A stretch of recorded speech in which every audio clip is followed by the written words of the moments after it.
Mesdames, Mesdemoiselles, Messieurs, chers élèves, chers professeurs, j'ai l'honneur aujourd'hui de vous présenter un projet visant à sanctionner toute discrimination émise envers les personnes en raison de l'appartenance ethnique ou raciale, qu'elle soit réelle ou supposée, ou plus à proprement parler, le racisme ordinaire. J'ai l'ambition, l'envie et la volonté de provoquer un réel impact sur les personnes susceptibles, ou non, de provoquer chez les personnes un changement qui mènera, je l'espère, vers une société plus tolérante et intègre. Seulement, je suis persuadée que nous en avons tous la capacité. La volonté, je ne sais pas.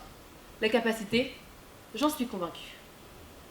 Mais encore faudrait-il comprendre le problème, son origine et les conséquences évidentes sur nos vies à tous et toutes. Nous luttons très justement contre le mérite qui ne bénéficie pas à la population dite de souche. Les étrangers, je veux bien sûr parler des personnes de couleur, prennent le travail de ces honnêtes gens.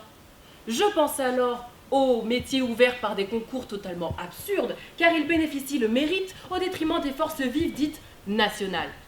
Et puis soyons honnêtes, en France, de nos jours, on ne se sent plus vraiment chez soi. Beaucoup trop d'immigrés choisissent d'envahir le pays français, tout cela pour bénéficier des aides. Car ceux-ci n'ont évidemment pas eu accès à la bonne éducation. Celle de l'homme blanc, bien entendu.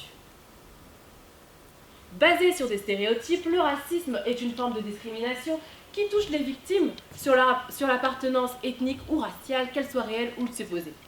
Il porte alors une atteinte à l'honneur des personnes, suscitant ainsi la haine et la violence.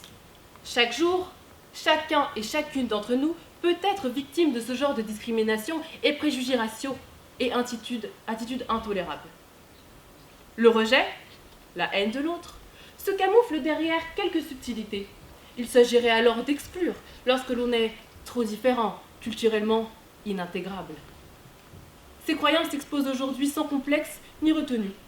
Certains iront même dire que la différence des cultures remplace la hiérarchie des races. Eh bien, la CNCDH relève que les actes racistes sont en hausse de 40% depuis 2019 en France. Personne, et je dis bien personne, ne devrait se permettre d'incriminer autrui en raison de la couleur de peau, du physique ou de la barbarie congéniale de celui ou de celle que l'on juge inférieur. Le racisme est un phénomène qui se développe de plus en plus dans nos sociétés.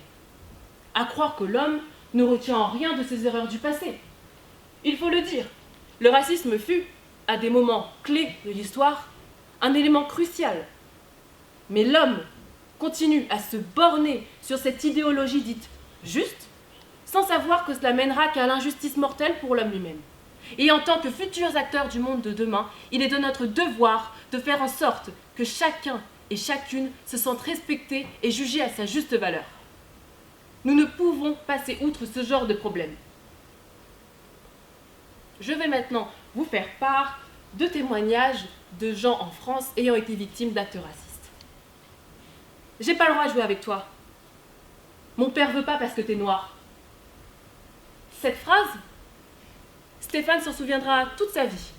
Il n'avait que 8 ans. C'est le moment où je prends conscience de ma différence et où ça m'atteint vraiment. On me reproche ma couleur de peau. Pourtant, cette fille me l'a dit sans haine. Tout ça parce que pour elle, c'était interdit. Je pense qu'il y a un réel travail de prévention à effectuer sur les plus jeunes, car ceux-ci sont l'avenir de nos nations. Sans eux, nous sommes perdus. 20h. Yaya charge la commande de Sophia. Lorsque le client passe la commande, il reçoit notre photo. Explique celui qui, présent en France depuis près de 12 ans, est originaire de Guinée-Conakry.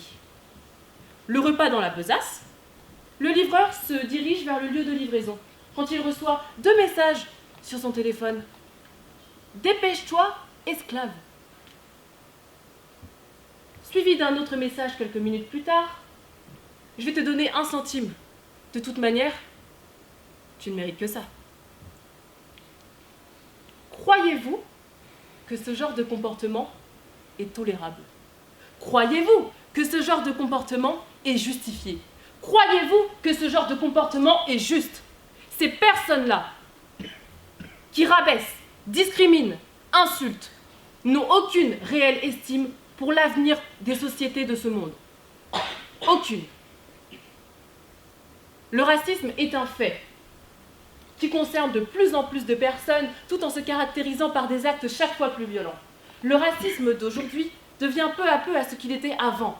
Avant que le mot égalité ne soit dans la devise française, avant que des lois comme la Déclaration des droits de l'homme ne nous garantissent cette égalité.